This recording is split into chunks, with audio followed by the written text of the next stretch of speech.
Hello everyone, this is Zeeebo and welcome to this Chaos Zero Nightmare video. So after much farming on my end, we have finally reached the top 100 for the Great Rift. So hopefully we are able to keep our rank. We'll continue to optimize Mika as well as Tressa to get us to the higher ranks in general. So with regards to the builds, we are not going to focus too much on that because you guys can view the top 100 rankings to know roughly what builds to go for in terms of the decks in general. But for today's video, we will focus on the more important part, which is which dungeon should you farm for your Tressa team, right? Which units should go to which dungeon and why.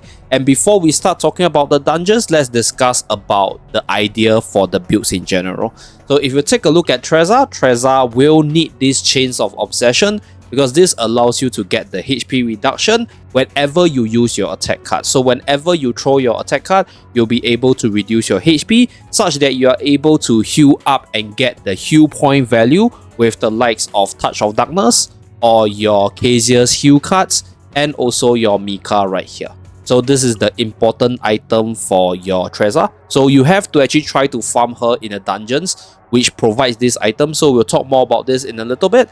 And then you want to have at least 3 copies of Shadow Reload for you to get 3 daggers to fully charge up the quest for Cassius every single time you're able to get daggers online. So that's for the Tressa build in general. Next, for Mika's case, I think Mika just needs a whole bunch of heals and also duplicates on Source of Water so that you get those additional AP to spam out your stuff in one turn, and also get the heal so that you're able to consistently generate your dagger.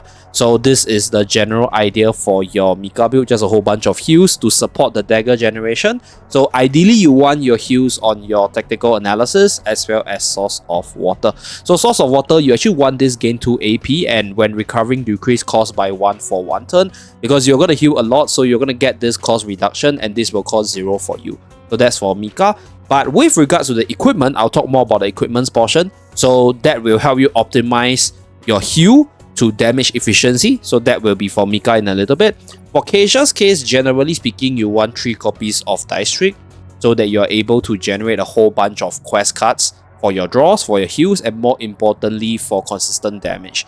So for Cassius' case, equipment-wise, I think you want to build him as a semi-DPS or main DPS. So any dungeon that gives you equipments that gives the buff to your damage, such as this Foggy Crystal Ball right here, as well as the emblem to boost up the card damage from your quest card over here, mainly your 000, is greatly appreciated because Cassius is going to build up a lot of damage with a whole bunch of spams from the dagger of Tressa, from your heals from Mika, as well as his own quest cards with the triple dice trick. So that's for the general build idea. So for this next part, let's talk about the dungeons to farm for Mika, Tressa and Cassius and explain why. So we'll start off with Mika first. Personally, I did my farm in Swamp of Judgment because I was going after the rare accessory, Clover of the Forest. So this one gives me the attack buff onto ally whenever I recover. And Swamp of Judgment has some pretty good equipments on the unique category or even the legendary category. It gives you damage every single time you heal or recover HP. So you have Branch of Evil Tree, you have your Branch of the Sacred Tree, and you also have Branch of Eternity right here. So this will help you do a little bit more damage as you heal with Mika. But if you don't have this, it's perfectly fine because unique category, I think there is this universal Tentacle of Chaos. So this one is a little bit RNG based because you need to encounter the tentacle boss in order to have a chance to get this. So even if you defeat the boss, there's a chance you might not get this. So this will be a little bit tougher because for Swamp of Judgment specific equipments like Branch of Eternity or even all the different branches right here, they can be obtained from the events, which will make them a lot more accessible together with the flower that I mentioned earlier. So the Clover of Forest right here. So Swamp of Judgment is for my Mika. I think another dungeon which I guess Mika is pretty good would be City of Mist. Because for City of Mist, if you take a look at the armor portion, you have Contaminated Helmet which gives you defense as well as HP.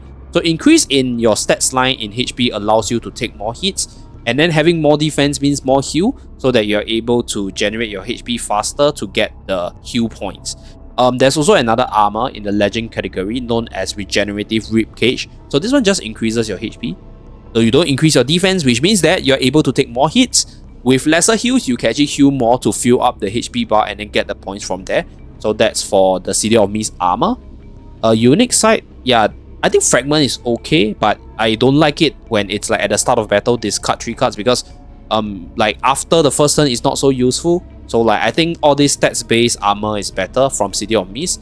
Accessories-wise, looking at this accessories, they're not the strongest for the support. Like, they're more for the carries. So like exhaust-based carries, like for example Tressa with the dagger exhaust, can benefit from the likes of Flower of Dead Souls, where you spam the daggers for the additional damage. And then you get this Famished one. Famished one's belly gives you the additional damage as well with the recovery in HP.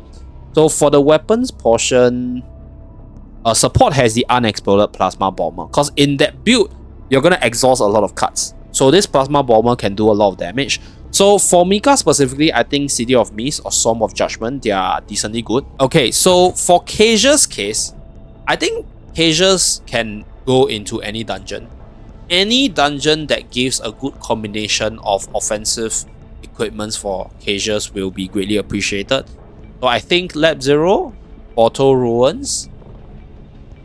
Blue Pot in general is not very strong in terms of damage boosting for, like, you know, those Cassius type unit that just throws a whole bunch of cards. But they do have this Chains of Obsession, which gives you the HP reduction for more points as well.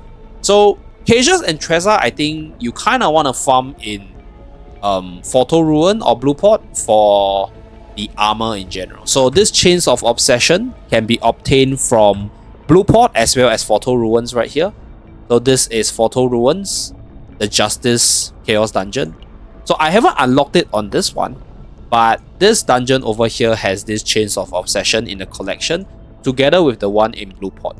So comparing between the two dungeons in general, I think Photo Ruins equipments are generally better for DPSs because they have those attack buffs, they have those stats buff or even damage buff in general. Whereas Blue Pot, you are mainly chasing after Chains of Obsession, because based off my knowledge, if we take a look at the events in general, if you go to Blue Pot, right, Blue Pot has more events that gives you the legendary equipment drops. So for those Chains of Obsession armor equipment that doesn't drop in the shop, you get them from the events. So you need to go to events that gives you legendary equipment. So from Blue Pot, if I remember correctly, Crime and Punishment right here, rare legendary equipment, so there's a chance that your armor will drop here. Chaos Adjudicator, if you attack him, there's a legendary equipment, so that has a very high chance to be the armor as well. A Mad Artist right here, legendary equipment, possibility for you to get it. So you get this legendary equipment guarantee, so you get a few of those legendary equipments available, and there's a chance you get the chain, which is the armor you want for Tressa. So that's for Blue Pot.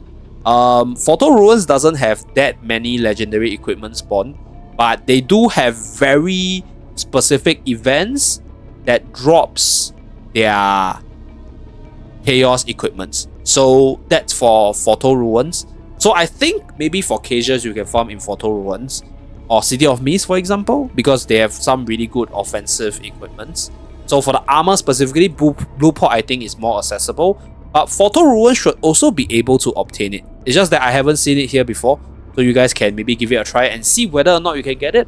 So just look out for all these quests that gives you the legendary equipments in general, and I think you're good to go for your Tressa as well as your Cassius in general. So most importantly, I think you want the duplicates on their core cards. So for Tressa is Shadow Reload with the initiation for the spawn of dagger whenever you heal. For Cassius is the triple dice trick. So for the dungeons of these two carries, if you want a min-max, then Blue Pot for Tressa, Blue Pot or Photo Ruins. For Cassius' case, I think Lab Zero is also perfectly fine because Lab Zero has a higher save data value, allowing you to slot in more cards from the support side so that you're able to get more utility with Cassius as well. So that's with regards to Cassius as well as Tressa. So last but not least, before we end off this video, personally E7 Bot has been a platform I use for quite a bit ever since I started playing this game. So I'm advertising it for free for them. So these are all the different quest lines that are available in the game right now. So whenever I run through all the different quests and I'm not sure what's the potential outcome, I will come back to E7 board to refer to all the stuff that I discussed earlier. So that's it for this video. Feel free to use it for yourself, and happy farming for your best deck, and hopefully you get your desired rank in the Great Reef game mode. Thank you very much for tuning in. I'll see you guys again in my next video. Bye guys!